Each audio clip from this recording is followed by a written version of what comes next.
Jeff Slauson here from 19 News Now at the 19 News digital desk. We have some breaking news from a story that initially started in November. Now, this story centered around MetroHealth and their now former CEO, Dr. Boutros. In November, Dr. Boutros was fired because the board of directors and the board of trustees said that essentially he was giving himself raises without the approval of the board. Now, for somebody that is in the position of CEO, they need to get the approval from the board of trustees in order to be able to get a raise, to give themselves a raise. Boutros did not do that. So what ended up happening is an independent investigation took place where they brought in an audit. This audit was done by both a law firm and by, I believe, let me just double check this, an accounting firm. And they went through every single individual piece that could have potentially led to Dr. Boutros' firing.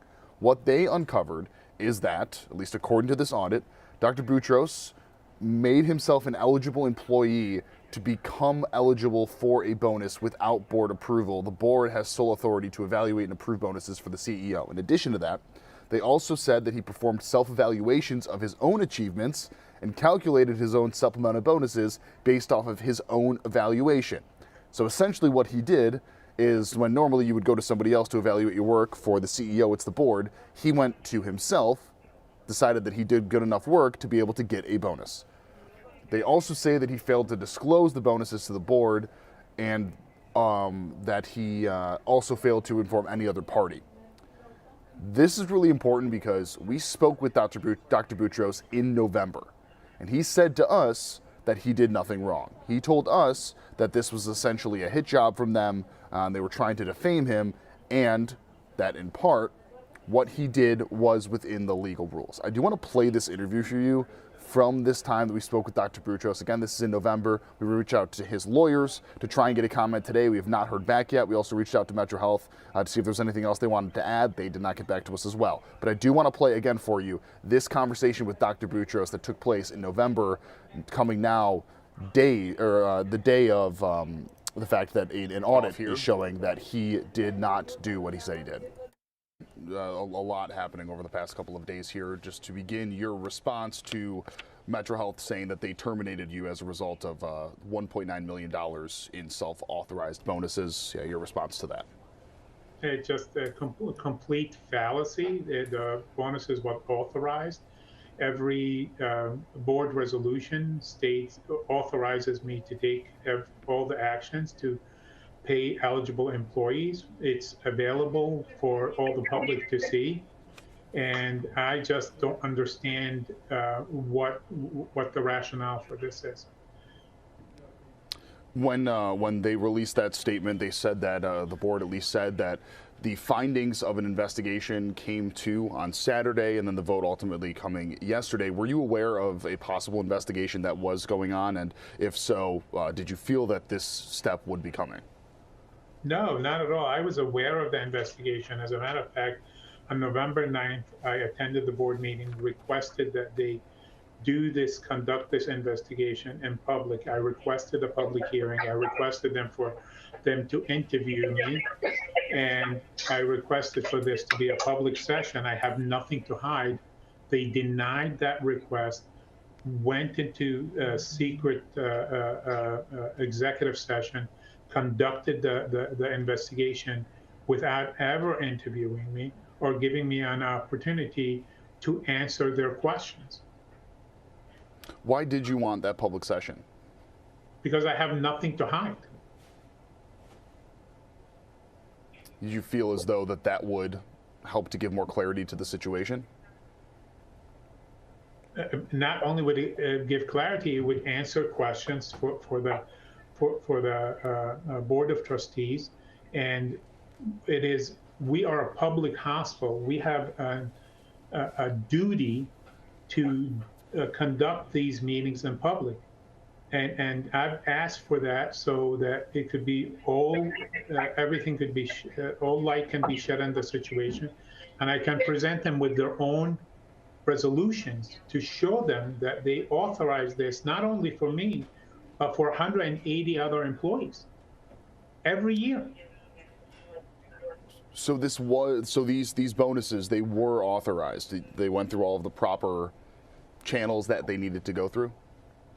Absolutely, and you can look at the March 2022 board resolution that's on the MetroHealth website, and you will see the authorization, and you will see that the board instructs me, and I'm reading right now.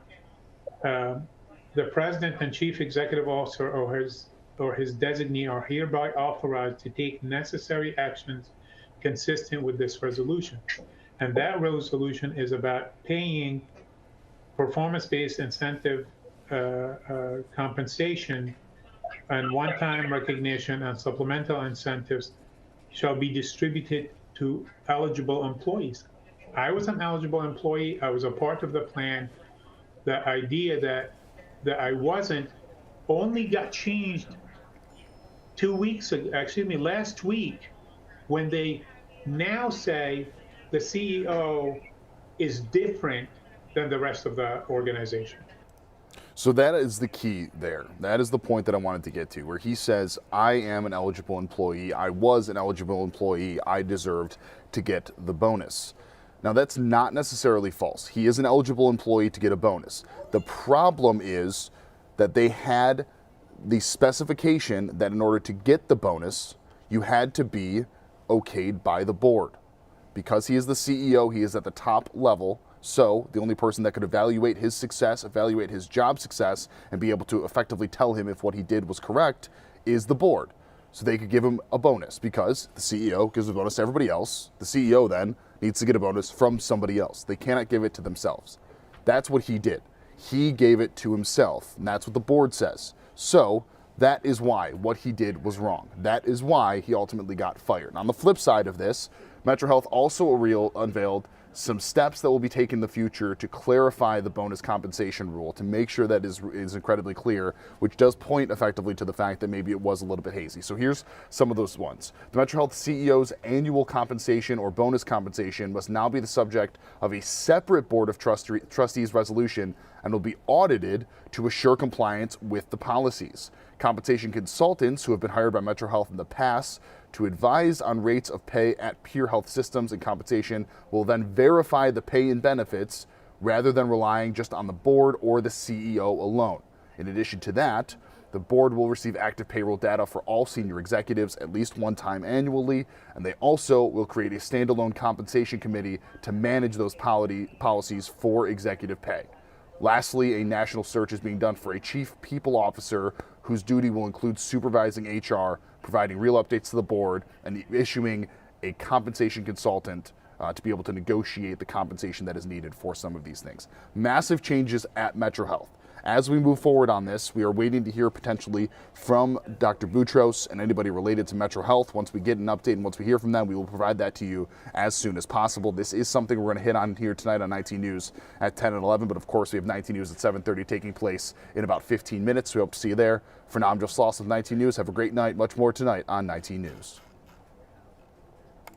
19 News, now streaming on Samsung Smart TV. Search for channel 103.